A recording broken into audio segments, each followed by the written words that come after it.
आपकी আদালতে নেতা আর অভিনেতা রাজ বব্বরের ওপর অভিযোগ হলো যে ইনি খারাপ ভাষা ব্যবহার করেন। এবার দেখুন, প্রধানমন্ত্রী নরেন্দ্র মোদীর বিষয়ে আপনি কি বলেছিলেন?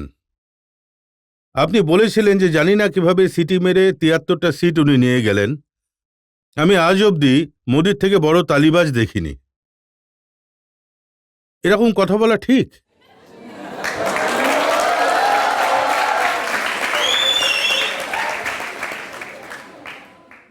এবার দেখুন, এনারা আপনার জন্য তালি বাজালেন।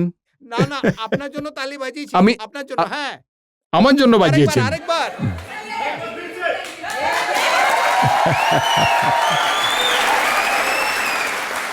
এবার আমি তো জানতাম না যে এনারা এই হাততালিটা আমার জন্য বাজিয়েছিলেন।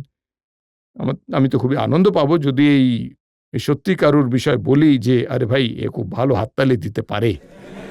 অন্তত ভালো কথা বললে তাতে তালি বাজায়। যদি আমি বলেই থাকি তাহলে আপনি ভাবুন, যে ব্যক্তি গোটা ভারতবর্ষে তালি বাজিয়ে বেড়াতেন, মানে গোটা ভারতবর্ষে আর কি, যখন যে মিটিংয়ে যেতেন তালি বাজতো। আজ যবে থেকে উনি প্রধানমন্ত্রী হয়েছেন তবে থেকে বলুন তো ভারতবর্ষে কোথায় তালি বাজে? দেশের লোক এখন একটু কম বাজায়, কিন্তু বিদেশে অনেকেই হাততালি বাজায়। উনি যেখানেই যান সেখানেই হাততালি বাজে। তো আমি যদি বলি যে উনি খুব তালিবাজ, তো আমার মনে হয় না যে আমি কোনো খারাপ শব্দ ব্যবহার করেছি। বাজ তো অনেকেই হতে পারে, আমি কিন্তু ওনাকে তালিবাজ বলেছি আর অন্য কিছু বলিনি। ঠিক আছে, তো মনে রাখবেন। দেখুন না, আমি বলতে চাইছি, দেখুন, হ্যাঁ, সবাই বললে কি কেউ তালি বাজাবে? দেখুন দেখুন, আপনারা আমার সাথে একমত, তাই তো? আপনারা আমার সাথে একমত, তাই তো? আমি এটা কোনো আপনাকে খারাপ কথা নয়।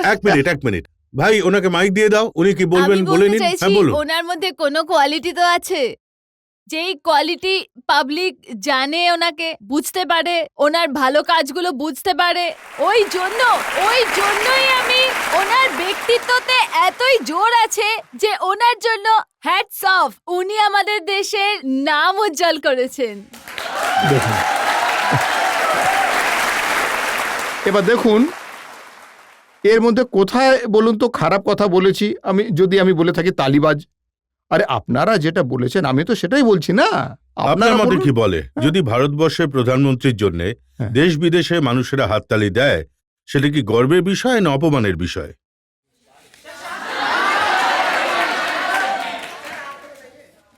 আপনি শুনুন না ওনারা কি বলছেন। জনসাধারণ কি বলছে আমি শুনতে পেয়েছি, এবার আপনার মতামতটা।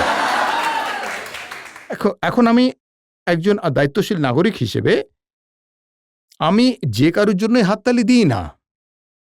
আমি হাততালি তখনই বাজাই যখন যে কাজটা যাকে দেওয়া হয়েছে সেই কাজটা ভালোভাবে করে। আর আমার আজও বিশ্বাস যে ২.৫ বছর হয়ে গেছে, ২.৫ বছর আগে উনি যে স্বপ্ন দেখিয়েছিলেন, কথা বলেছিলেন, তার জন্য অনেক মানুষই, আমার নিজের কাছের অনেক মানুষই রীতিমতো মোহিত হয়ে গেছিলেন এবং ওনাদের মনে হয়েছিল যে অনেক বড় কিছু, অনেক ভালো কিছু, অনেক বড় পরিবর্তন আসতে চলেছে। আমি একেবারেই মানি না, আমি এখনো মানি না যে সবকিছু নেগেটিভ হয়ে গেছে। আমি তো এখন এটা বিশ্বাস করি যে ২.৫ বছর হয়ে গেলেও কথা তো আপনি এখনো নেগেটিভই বলেন। এক জায়গায় আপনি বলেছিলেন যে মোদির ছাতি নয়, পেট ৫৬ ইঞ্চি।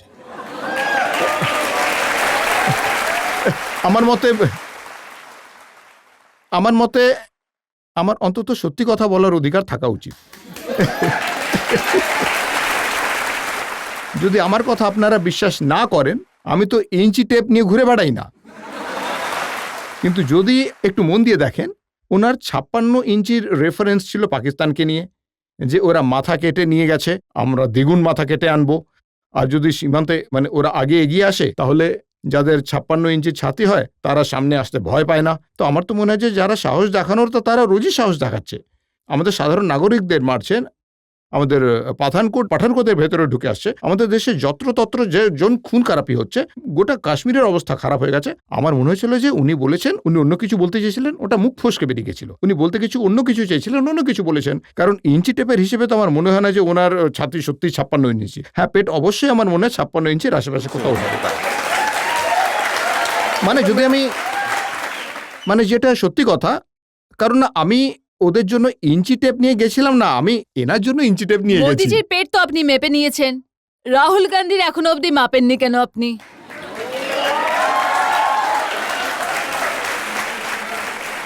উনি খুবই কম খাবার খান, আজও উনি কৃষকদের সাথে বসে খাবার খান, অল্প খাবার খান, যখন বাড়িতে থাকেন তখন খুবই অল্প খান।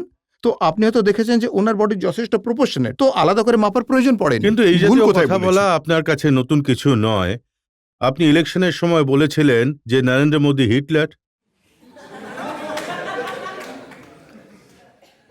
এটা এমন কোনো বড় বিষয় না, মানে আমার মনে হয়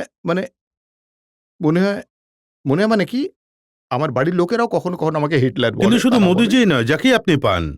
গিরিরাজ সিংকে আপনি বলেছিলেন যে পাগল। আপনি বলেছিলেন যে ওনার চিকিৎসা করানো হোক, খরচা আমি দেবো। হ্যাঁ, আমি আগ্রার এমপি ছিলাম, 2বার এমপি ছিলাম, পার্শ্ববর্তী অঞ্চলের এমপি আর ওখানে ছিলাম। পাগলাগারও তো আছে। হ্যাঁ আছে।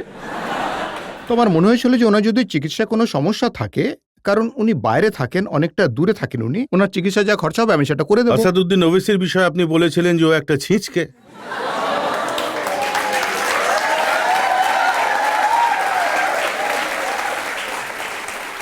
আচ্ছা বলুন তো আমি কি ভুল বলেছি?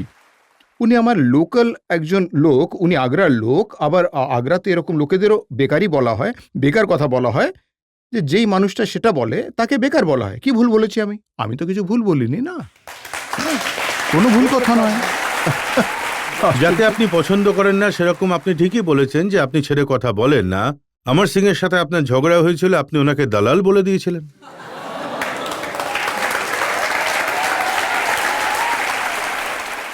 দেখুন এই বিষয়টা অনেক পুরনো। আর উনি আমাকে যখন একটা বিদেশ থেকে ডেলিগেশন এসেছিল তখন বাড়িতে আমন্ত্রণ জানিয়েছিলেন। আর এটা ওনার উদার মানসিকতা বলবো, যে উনি মঞ্চে দাঁড়িয়ে বলেছিলেন যে মানে ইতিপূর্বে ওনার সাথে যা যা ঘটেছে, উনি আগে একটি পার্টিতে ছিলেন, তারপর সেই পার্টি থেকে বেরিয়ে গিয়ে আরেকটি জায়গায় তার নিজের বন্ধুবান্ধব তাদেরকেও ছেড়ে, তো উনি মাইকটা নিয়ে আমাকে কথা বলতে বলেছিলেন, কিন্তু আমি মানা করে দিয়েছিলাম যে আমি কথা বলবো না। উনি মাইক নিয়ে এটা বলেছিলেন যে যদি আমি রাজবাব্বর আমাকে যা যা বলেছিল সেটা তখন শুনতাম, তাহলে আগে যা ঘটেছে সেটা ঘটতো না। তো এমন ব্যক্তিকে, আর আমি সেটা আগেও বলেছিলাম, আজও বলি, শুধু মাঝখানে উনি যা যা কাজকর্ম করেছেন সেগুলোকে বাদ দিয়ে, এটা সত্যি যে উনি একজন বড় দানী, উনি দিতে জানেন, কিন্তু তারপর উনি যে কাণ্ডগুলো ঘটান, আমি ওনাকে আগেও এই বিষয়ে বলেছি, ওনার সাথে প্রতিদ্বন্দ্বিতা আমাদের মতো লোকেরা পারবে না করতে, কোনোদিনই পারবে না, কারণ আমাদের কাছে অত সময় নেই। সময় বার করেন সাধারণ মানুষের জন্য, উনি সময় বার করেন, এই কথাটা আমি ওনার মুখের উপরে বলেছি। দেখুন যেটা বলে দিছি সেটা বলে দিছি, এবার সেই সময়ের পরিপ্রেক্ষিতে হয়তো সেটা দরকার ছিল, কিন্তু যখন এই কথাটা হয়ে গেছে, শেষ হয়ে গেছে, সেটাকে আবার নতুন করে ঘেঁটে কি লাভ, তাই না? দেখুন, কোনো যদি দরকার নেই। পুরো ইতিহাসটা ঘেঁটে দেখা যায় তাহলে দেখা যাবে আপনি অনেকেই অনেক কথা বলেছেন। কাউকে হিটলার, কাউকে পাগল, কাউকে ছিঁচকে, কাউকে দালাল, কাউকে চাপরাশি। এইসব ভাষা বলে কি ঠিক?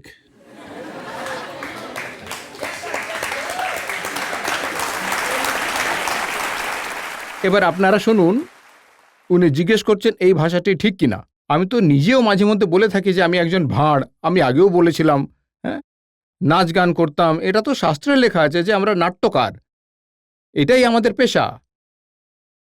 তাহলে কি আপনারা বলবেন যে এটা গালিগালাজ করছি বা আমি খারাপ শব্দ ব্যবহার করছি? শাস্ত্রে লেখা আছে এইসব।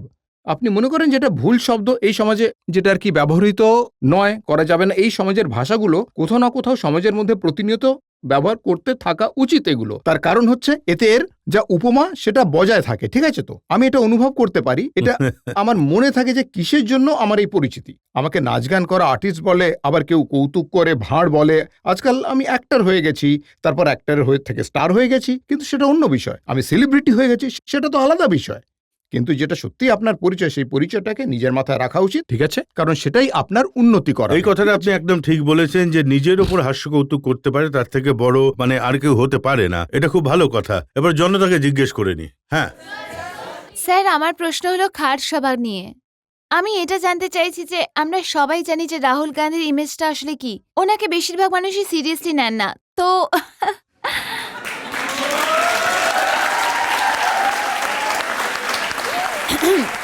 স্যার আমি এটা বলতে চাইছি যে মানে আমার প্রশ্ন হলো যে যখন ওনাকে কেউ সিরিয়াসলি নেয় না, তাহলে কি আপনার মনে হয় যে খাট সভা করলে ব্যাপারটা পাল্টাতে পারে? দেখুন, বিষয়টা বোঝার প্রয়োজন আছে যে ব্যক্তি তাকে সিরিয়াসলি নিজেকে নেয়, উনি তার বিষয়ে কথা বলছেন, উনি তার জন্য লড়েছেন, উনি তাদের জমি বাঁচিয়েছেন, উনি গত সরকারের সময় ৭২,০০০ কোটি টাকার ঋণ মুক্ত করিয়েছিলেন কৃষকদের। তো রাহুল গান্ধী তিনি যার কথা বলছেন তারা কিন্তু ওনাকে খুব সিরিয়াসলি নিচ্ছেন।